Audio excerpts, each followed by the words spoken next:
Se on aina hyvä näin.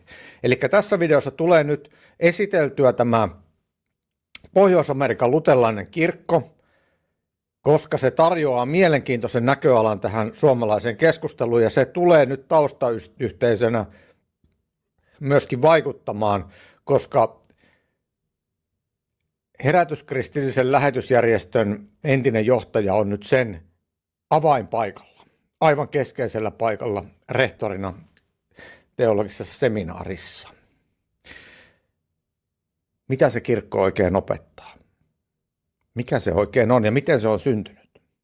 Ja voiko sillä olla jotain merkitystä, näkökulmia, ajatuksia annettavana sillä teemalla, sillä kirkolla tähän suomalaiseen keskusteluun? Monihan pohtii tätä tilannetta, että mihin Suomen Evankelisluterilainen-kirkko on menossa, mihin kirkkolaiva on menossa. Karille vai mitä tässä oikein tapahtuu? Niin moni asia on paitsi maailmassa muutoksessa, mutta myöskin kirkossa. Ja varmasti olet näistä hyvinkin tietoinen. No niin, mutta lähdetäänpä sitten suoraan katsomaan tuota uutista. Eli tässä on seurakuntalaisen uutinen. Kylväjän jättänyt Jukka Kääriäinen valittu Yhdysvalloissa toimivan luterilaisen oppilaitoksen rehtoriksi.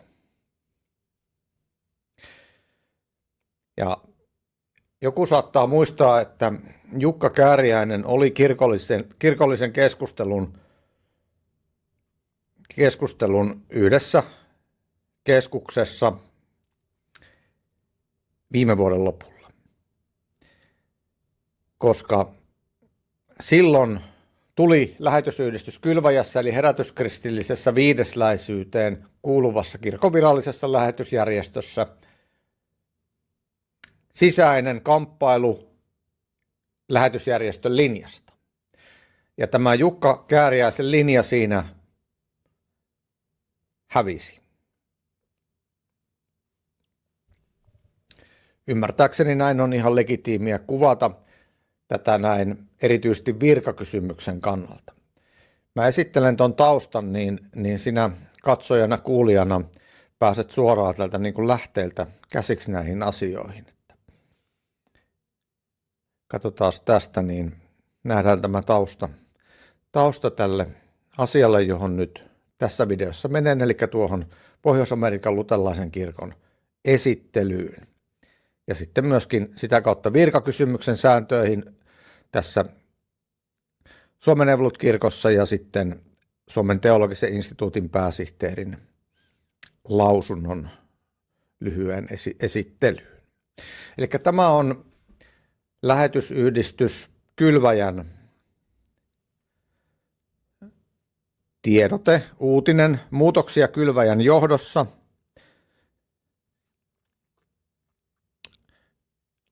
Kylväjä on tehnyt lähetysjohtaja Jukka Kääriäisen kanssa hyvässä yhteisymmärryksessä sopimuksen työsuhteen päättämisestä 31.12.2024. Ja sitten tässä kuvataan myös hieman tätä. Mä nyt luen aivan lyhyesti tämän yhden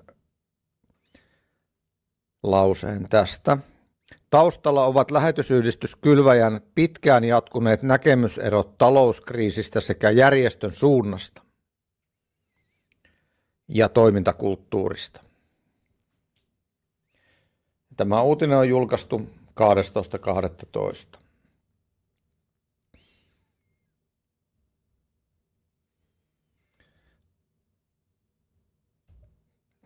Niin täytyyhän se olla aikaisemmin tai siis myöhemmin julkaistu, kun tämä on,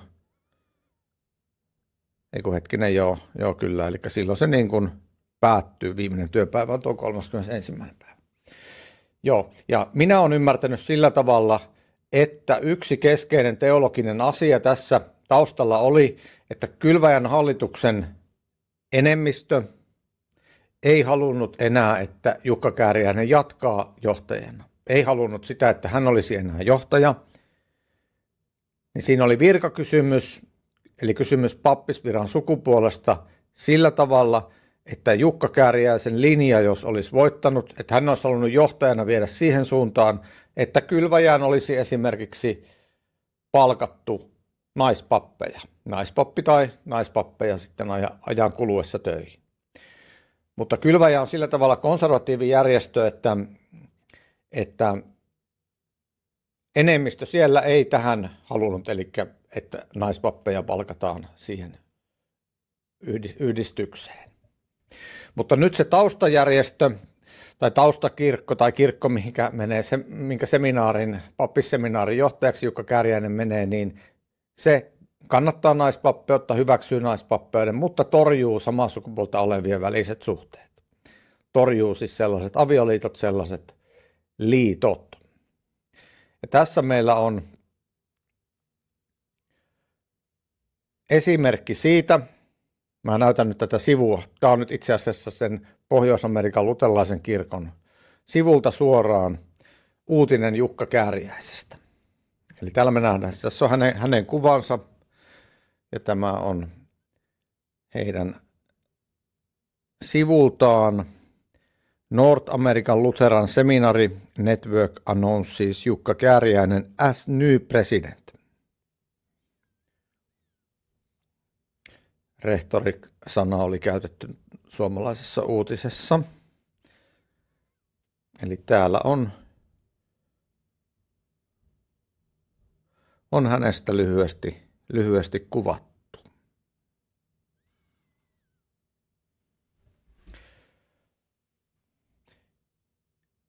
Ja nyt tämä NALK tulee keskusteluun Suomessa, että mikä ihme tämä luterilainen kirkko on. Lyhyesti kuvaten aluksi, ennen kuin katsotaan tätä NALK-kirkkoa tarkemmin, niin kerron sen yleiskuvan siitä Yhdysvaltojen luterilaisuudesta. Ja se yleiskuva on se, että suurin luterilainen kirkko on ELCA, Evangelical Lutheran Church of America. Siinä on jäseniä noin 2,7–2,8 miljoonaa. Se on liberaalikirkko, vielä liberaalimpi kuin Suomen Evankelisluterilainen-kirkko. Siellä on hyväksytty samaa sukupuolta olevien parien liittojen siunaaminen kauan sitten jo. 2009 vuonna asia oli jo niin kuin ainakin täysin selvästi hyväksytty. Sellainen päätös tuli silloin 2009 ja sitten tuo Pohjois-Amerikan luterilainen kirkko siitä syntyi seuraavana vuonna. Eli sieltä erkaantui porukkaa sitten. Mutta tuo yleiskuva ensin, että pysyn jollakin tavalla järjestyksessä tässä etenen. Eli ELCA on suurin, 2,8 miljoonaa suurin piirtein. Sitten on Missouri Synod, joka on konservatiivinen. Siellä ei ole naispappeutta hyväksytty eikä samaa sukupuolta olevien liittojen siunaamisia. Ja siinä jäseniä on noin 2 miljoonaa. Ja tämä Missouri Synodi on usein kirkollisessa keskustelussa, ainakin herätysliikkeiden piirissä, koska suomalainen lähetyshiippakunta, pieni luterilainen kirkko Suomessa, jolla on kuitenkin jo yli 40 seurakuntaa, onko jo 50kin pientä seurakuntaa, on sen kanssa kirkollisessa yhteydessä. Sen ystäväkirkko, kaverikirkko, kumppanikirkko, alttarinen saarnastuolin välinen yhteys ymmärtääkseni on lähetyshiippakunnalla ja Missouri Synodilla. Ja moni teologi Suomesta, kuten lähetyshiippakunnan piispa Juhana Pohjola, joka on entinen Suomen Evankelisluterilainen-kirkon pappi, nykyinen lähetyshiippakunnan piispa, niin hän on ollut opiskelemassa siellä Missouri Synodissa. Sieltä tulee näitä hyvinkin klassisia ja tunnustuksellisia konservatiivisia vaikutteita tänne Suomen keskusteluun. Kyllä. No sitten siellä on vielä semmoinen pieni, noin 350 000 jäsentä Wisconsin evankelis-luterilainen synodi. Ja se on vielä perinteisempi sitten kuin se Missouri-synodi. Eli tässä lyhyesti tämä kuva. Mutta nyt tähän on tullut uusi tekijä mukaan, tämä NALC, Pohjois-Amerikka, eli siinä on Kanada myöskin sitten mukana. Ja oliko siinä Meksiko ja Karibian saaretkin taisi jossain olla mainittuna, mutta Pohjois-Amerikka, näin se on jo nimessäkin. Ja siinä on nytten jäseniä noin 140 000. 140 000. Sinne Jukka Kääriäinen menee avainpaikalle pappisseminaarin opettajaksi. Erittäin merkittävä paikka. Katsotaanpas tästä tuon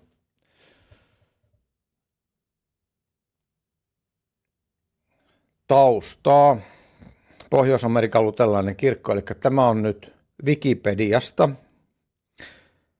Mä luen tästä. On luterilainen kirkkokunta, jolla on yli 420 seurakuntaa Yhdysvalloissa, Kanadassa ja Meksikossa, ja jossa on yli 142 000 kastettua jäsentä.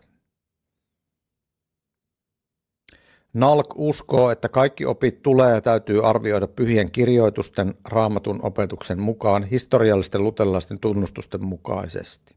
Se perustettiin 27. elokuuta 2010. Ryhmä kuvailee itseään luterilaisuuden teologiseksi keskukseksi Pohjois-Amerikassa ja huomauttaa, että se on liberaalimman evankelis-luterilaisen kirkon ELKA ja konservatiivisemman luterilaisen kirkon Missouri-synodin välissä.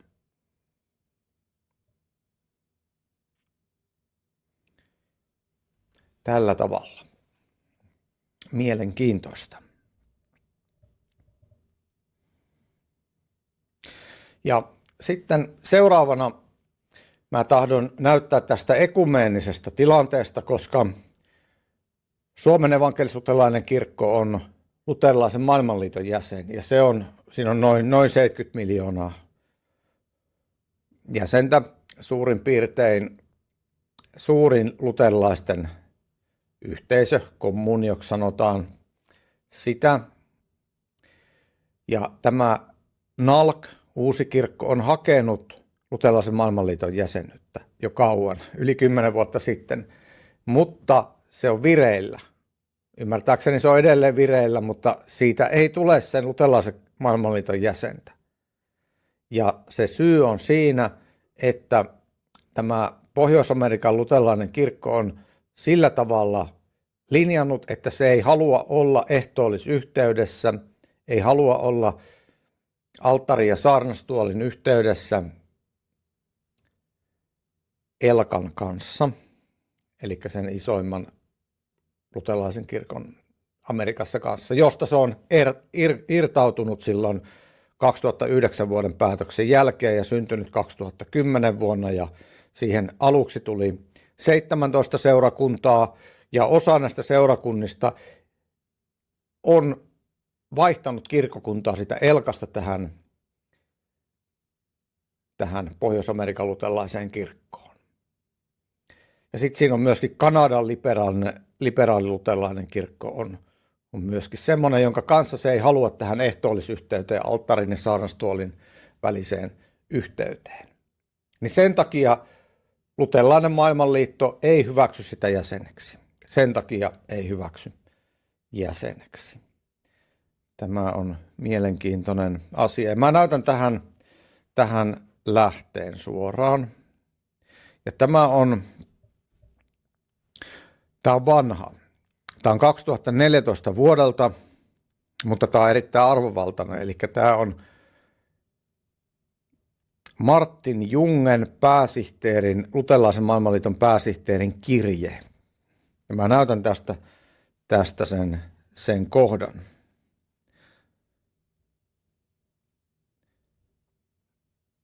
Jossa tämä Junge toteaa, että NALC is not prepared to be in communion with all member churches, particularly those in the North American region. This does not correspond to the way LVF understands membership which implies communion relations with all LVF member churches. Eli tämä on se kivi kengässä, mikä siellä jakaa ehtoollisyhteys. Eli tämä NALC katsoo, mä näytän sen tuossa näkyy se kirje, tuon mä luin äsken. Eli NALC katsoo, että se samaa sukupuolta olevien liittojen opetuksellinen hyväksyntä, siunaaminen, hyväksyntä on niin vakava poikkeama raamatullisesta opetuksesta, että se ei halua olla yhteydessä sen Amerikan liberaali-luterilaisen kirkon kanssa eikä sen Kanadan liberaali-luterilaisen kirkon kanssa. Näin niin kuin tiivistäen, ja siksi sitä ei voi tulla luterilaisen maailmanliiton jäsentä. No sitten semmoinen syventävä taso tähän on se, että kun katsotaan tuonne itään päin, niin nähdään siellä luterilainen kirkko, Inkerin kirkko. Ja Inkerin kirkko on monella tavalla mielenkiintoinen, ja yksi mielenkiintoinen asia on se, että Inkerin kirkko on luterilaisen maailmanliiton jäsen. Inkerin kirkossa on vain miespappeja. Se on luterilaisen maailmanliiton jäsen, mutta se on myöskin kansainvälisen luterilaisen neuvoston jäsen. Eli tämmöisen toisen kilpailevan kirkkoja, luterilaisia kirkkoja kokoavan yhteisön jäsen, neuvoston jäsen, jota johtaa se Missouri-synodi. Ja lähetyshiippakunta on siinä mukana, eli siihen ILC, kansainvälinen luterilainen neuvosto. Ja lähetyshiippakunnan piispa on vielä siellä erittäin keskeisellä paikalla. Olikohan se nyt puheenjohtajana? Mikä se termi on, president vai oliko puheenjohtajana tällä hetkellä siinä? Näin.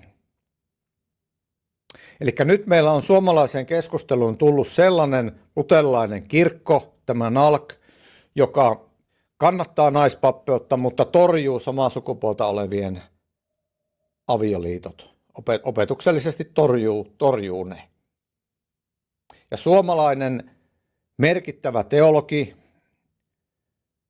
Jukka Kääriäinen, konservatiivisen kirkollisen järjestön entinen johtaja, on valittu aivan avainpaikalle sinne tähän uuteen luterilaiseen kirkkoon. Tämä tuo mielenkiintoista sävyä tähän keskusteluun.